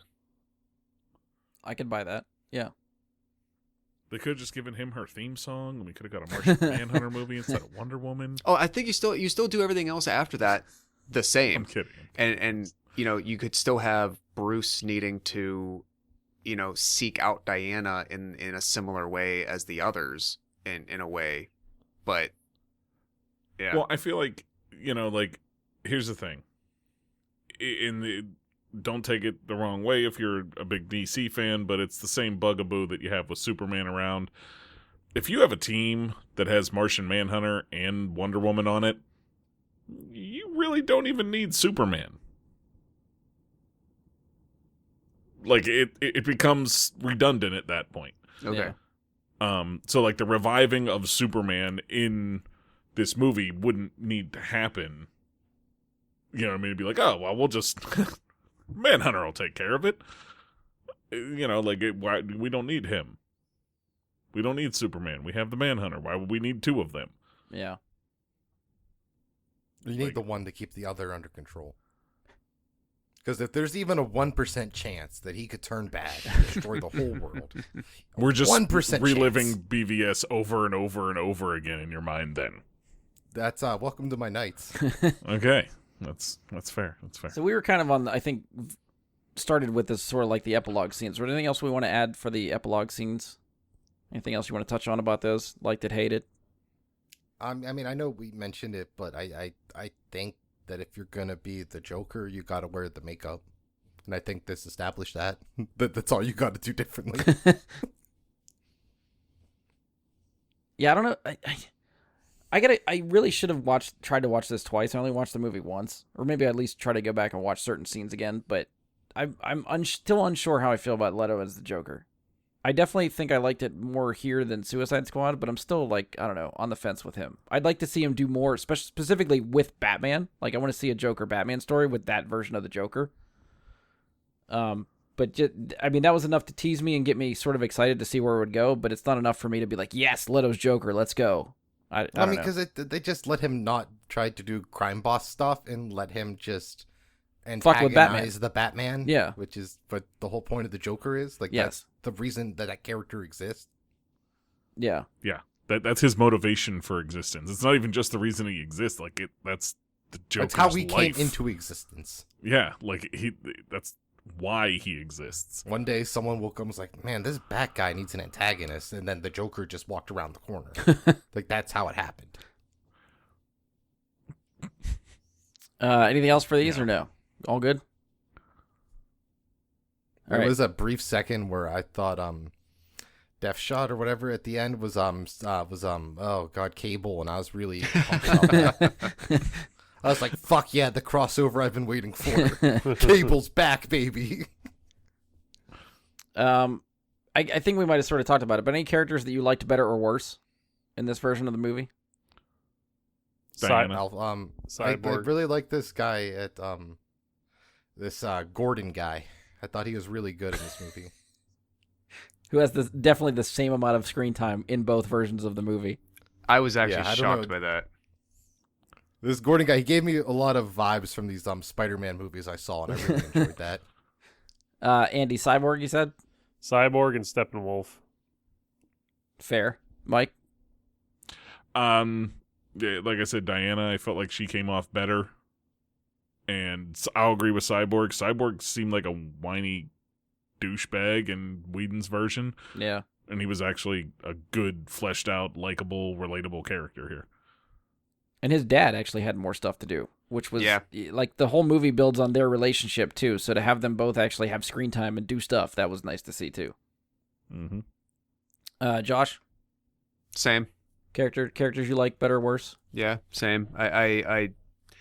I found, I don't know, maybe if we had never gotten an Aquaman movie, it would, like, and I could view that in the vacuum, it might be different. But like one of the things I heard someone articulate about this version of the story is that someone like Aquaman, and honestly even the Flash, and to some degree Diana even, but Arthur especially, I feel like I don't, other than like being another person there to help, I don't really know what he wants.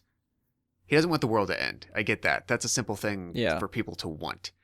But I there wasn't a whole lot really for... I mean, Momoa is fun to watch. He's always great on screen. But the character and his involvement and whatnot, I wouldn't say it got worse, but I was hoping that there would have been more to it, and I just feel that there wasn't. But yes, Cyborg, his father, and Steppenwolf, definitely. Well, I guess I didn't really think about it, is that like out of all the characters, like Cyborg and Flash, Cyborg really is the one that's not getting a movie out of this, so they have to do all the heavy lifting for him in this movie because he's not getting anything else. Flash and Aquaman still have movies coming. Like we got Aquaman 1 after this movie was originally released in 2017. Flash movie was supposed to be somewhere after that, but has been in development hell for years. But at least we're getting more for them, so they don't have to do too much heavy lifting for those characters in this movie because we're getting more stuff with them in it. So yeah, that works too. And I think, go ahead. Yeah, go ahead, Ian. I like the Cyborg stuff too, especially because it was kind of also like a telling of the Astro Boy story, which I really enjoyed those parallels and imagining Nick Cage in this role. Oh, God. Yeah, I don't know if there's anything else specific that I really want to get into, so I don't know if there's anything sticking out to you guys that you want to touch on for these movies. I really missed the butterfly. Either version. Sorry, Andy, go ahead. I really missed the butterfly. The butterfly, yeah. I don't remember. Superman is petting the corn. Oh, yeah. And there was a butterfly in the Snyder cut, and it was not. Oh, right. The other cut. It's probably a CG butterfly. I missed it. I was like, "Where's the fucking butterfly?" Oh, I'll tell you what. One thing I did not miss from the Snyder cut to the Whedon cut is the fucking CG'd lip that was on Superman for the Whedon cut scenes. That's much more apparent now after watching two versions. Which scenes are, they CG'd his mouth. Well, the most obvious one's the opening one where he's like, "Oh, what's the best thing about planet Earth?" And the kid's like interviewing him or whatever with the cell phone, and it's like, holy crap! His upper lip looks like a double lip, which honestly has no payoff in that version of the movie at all. I don't know why that little scene is there to open the movie. I thought that was for Lois when she calms him down after being reborn. I thought he thinks about Lois in that moment, and then they're just foreshadowing her. What's the most important thing to Superman? Is Lois Lane. Okay. They're just foreshadowing that's not that apparently moment. Clear to me at all. Yeah, I thought that was sort of just pointless. That I think is simple, but I think it's a not needed moment. We know that. We don't need to see Superman be like, Lois. We had a whole movie where they fell in love. We had a whole nother movie where they shows like their relationship. We don't need to see him, swoon over thoughts of her. Yeah. And we also have her whole depression arc about him dying. Yeah. There was one joke in the Whedon cut that I actually really liked, and the Flash said it, and I can't remember what the fuck it was, but it was really good, and it actually made me laugh. It was the only part of like the original theatrical cut that I enjoyed more than the Snyder cut. The one sequence. It was like a one-liner he said under his breath, and it was about a brand or something. I can't remember what the fuck it was. No, I can't remember either. Oh yeah, Pet Cemetery. Oh yeah. He goes Pet Cemetery, and I was like, oh, I laughed. Fuck. I mean, I think in both films, I still really enjoyed when, like, Cyborg catches Arthur and he says, "My man." Like, I love that part. I just fucking love the line delivery of "my man." Like, Aquabro warms me inside. Oh, there was the one shot of the one shot specifically that I really liked of that third act battle in the Snyder Cut was the splash page that we get. Yes. It was not in the Whedon Cut. The splash of like all of them flying it with the Batmobile and everybody it's just their Avengers slows down shot. just enough. Yeah. So, I mean, I know you shared the Honest Trailers thing with us, and I'm sure you watched it. They make a point of showing how many times as a team in the Snyder Cut they have them stand together in a line. And it's some ridiculous number of times that they just happen to stand together in a line and form a pose against something. And it's awesome. It's a cool look, but it's like, I didn't think of it during the movie, but seeing it there, it's like, wow, they did do that a lot. But I didn't mind it because it worked. Another thing from that, the Honest Trailers that I didn't, again, over 4 hours spaced out enough, you don't dwell on it. But how many times they say mother box over the course of the movie? Like when it's all smashed together in a minute, like it's like, holy shit. Well, I mean, you could probably say the same thing about like the Infinity Stones or Infinity Gauntlet. It's just True. Like, they're going to say that a fuck ton during that movie. Yeah. The aspect ratio, was that distracting to anybody? Did you guys find with the black bars on the right and left instead of top and bottom? No, I didn't even notice. It didn't bother me. Yeah. Like I said, I think I told you guys like in our chat there, like it bothered me for the first few minutes, and then I didn't notice anymore. I do think it's kind of weird because it obviously, like, the footage was not shot that way. This was like a design choice. Well, this is what I tried to look up too, is that apparently while shooting BVS, Snyder wanted to start using like the IMAX format and wanted to shoot the entire movie in IMAX, but like shoot Justice League in IMAX, the entire thing. IMAX cameras are too cumbersome to shoot an entire movie like that. They're just too expensive, too big, too clunky to do that. So his solution was to shoot the film 35 millimeter in a different format. I think it was like 1.33 by 1, which gives it more of like a square shape, which would fit better in an IMAX screen. And his thought was to film that and then cut the top and the bottoms off the frame to fit the IMAX screen. But since it doesn't play for IMAX screens and you're putting it on your TV, the aspect ratio changes for what the TV can handle. So it makes it more of a square, and they went with that format, and it ends up cutting the sides off to keep the tall frame there. So, yeah, but I mean, the shots that he did for what we got as a theatrical release were not in that format. Yeah, well, that's the aspect ratio for the studio change or something. You know, they took what was shot and just whatever he filmed in, cut the tops and bottoms off or the side, yeah, like however a hack it fits job. the frame. Yeah.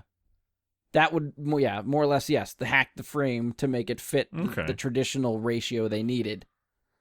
So, long story short, what he shot in should look really good on an IMAX screen, but since we're watching at home, we don't have an IMAX screen. We're stuck with the square box on a TV. No, you know what? I got the IMAX in the backyard. I just hopped into it. I just went downtown to the theater. You went to the Science Center and hopped into the curved screen IMAX even? There you go. They got rid of that. It's not curved anymore. They updated. Is it not curved? No. It has been that long since I've been there. I mean, it was in the last like 3-4 years they updated it. Okay. It's been over 10 years since I was there anyways. It was I think one of the last 3 in the world, and then they updated to the new IMAX, so that's not curved anymore. Gotcha. So you can no longer see the original vision of Lord of the Rings in IMAX. I did a little bit of a tangent, but did anyone see one of the memes that came out a few days after this that said, like, due to the success and welcomed nature of this, Peter Jackson will be recutting Lord of the Rings into an 8.5-day version. Put chapters in the middle, we'll be fine. Mm-hmm. They probably have enough footage. I don't know. Anything else you guys want to wrap up with Snyder Cut? I mean, I feel like I should ask which version do you prefer over the other, whether it's the theatrical Whedon cut or Snyder cut, but I feel like I know everybody's answer. It's not that, but I think this is something we haven't explicitly said, but we have maybe danced around it with talks about, like, you know, the fans brought this out and stuff, and it was really weird, and this, you know, we're not going to get an Ayers cut, this other stuff's not going to happen, you know, even though I keep bringing up it's happened with Star Wars. But I think we just haven't explicitly said that this only exists because they needed to get more subscribers for HBO Max. That is a big selling point, yes. Literally the only reason they okayed this is HBO Max wasn't doing that well, and they needed something, so they said, fuck it, let's let Zack do his thing, and maybe he won't be pissed at us anymore. Although, HBO Max didn't launch until when? This past fall. Yeah.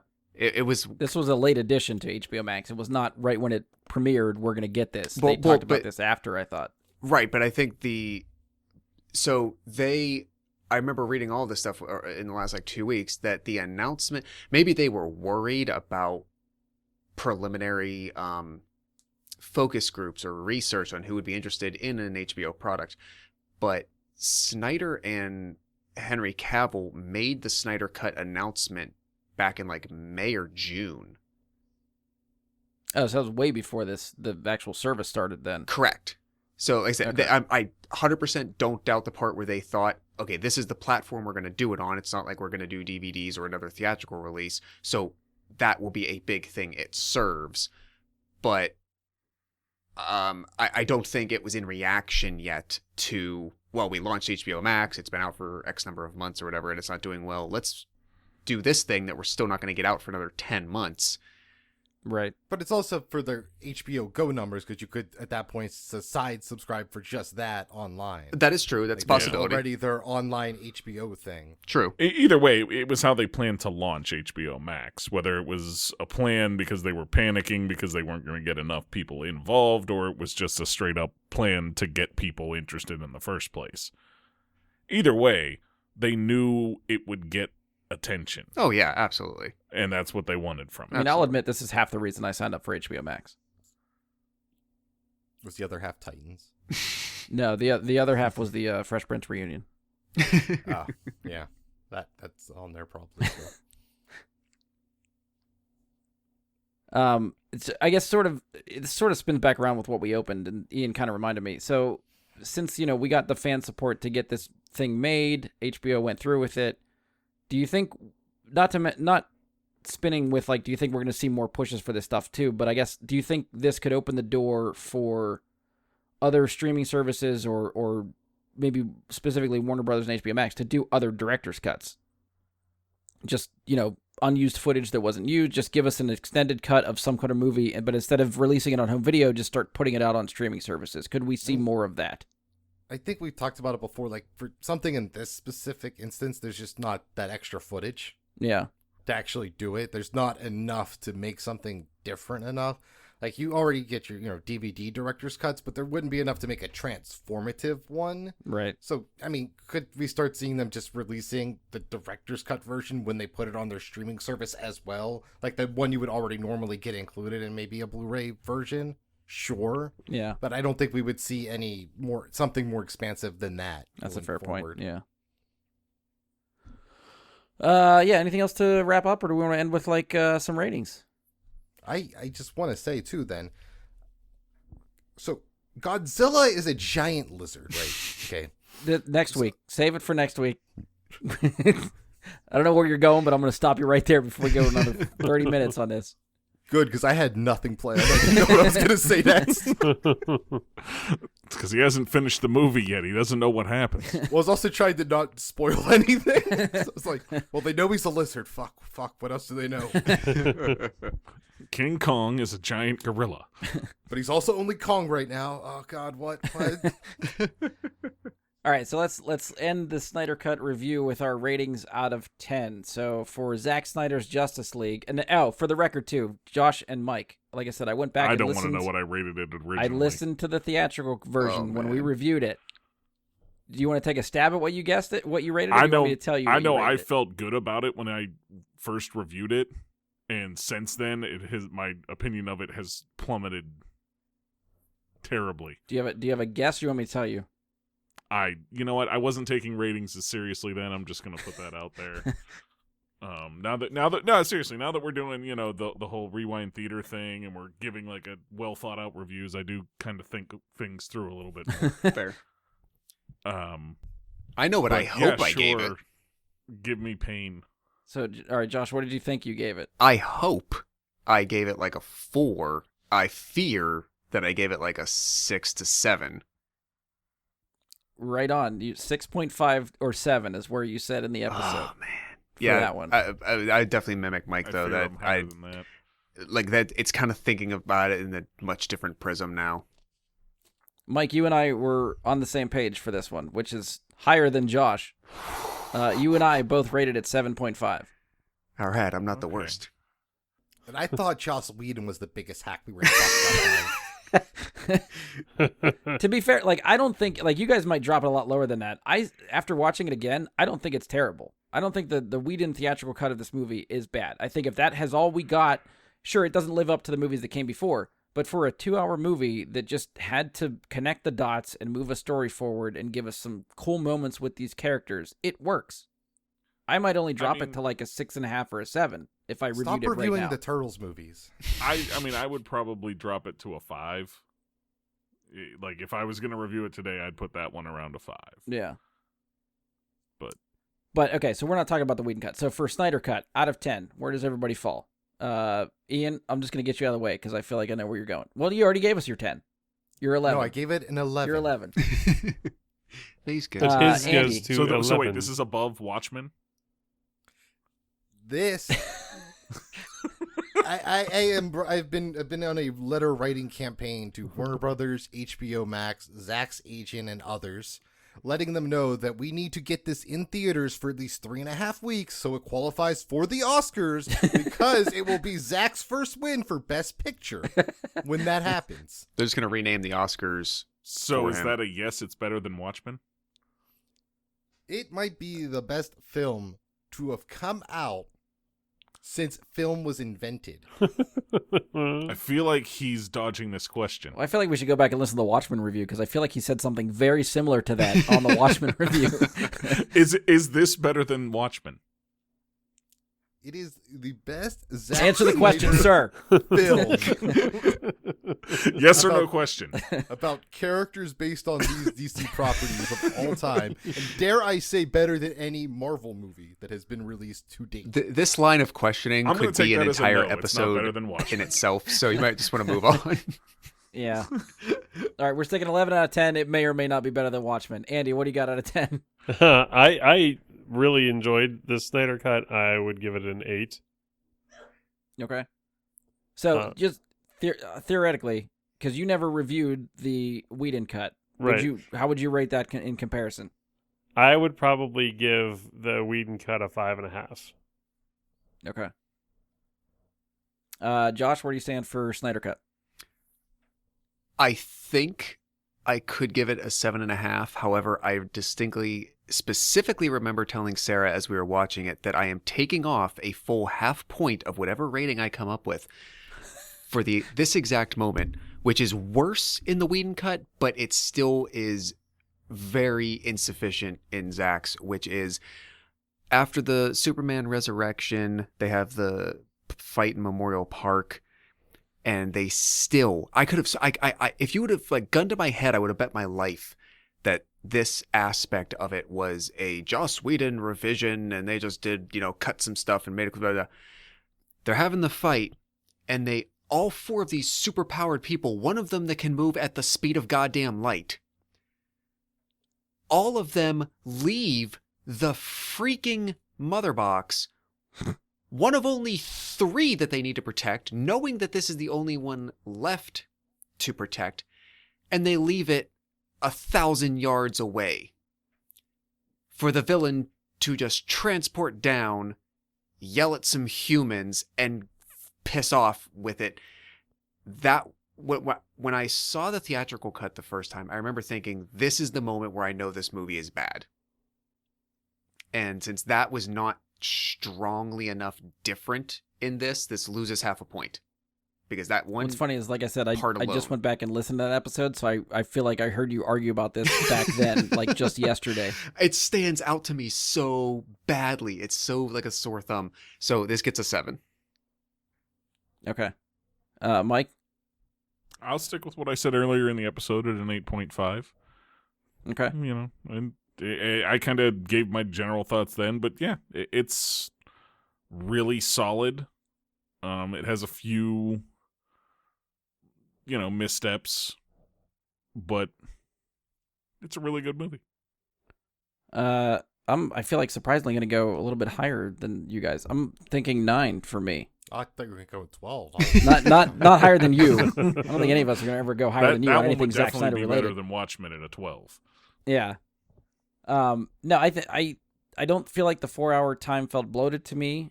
I think there was enough new stuff there to keep me interested the whole time, which I guess, again, I would like to watch it again because I feel like that would really solidify where I fall with a rating to see if I'm bored or like rolling my eyes for some of the stuff that happens the second time through, knowing how the story is going to play out and what is there in addition. Like the first time I'm watching it, I'm just looking for like, okay, what's new? Give me all the new stuff. That's what I want to see. And there was enough there to keep me occupied and keep me going.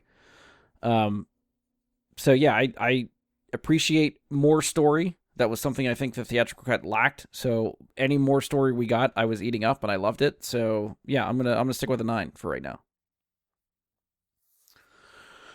But yeah, I think that's where we're gonna end this one.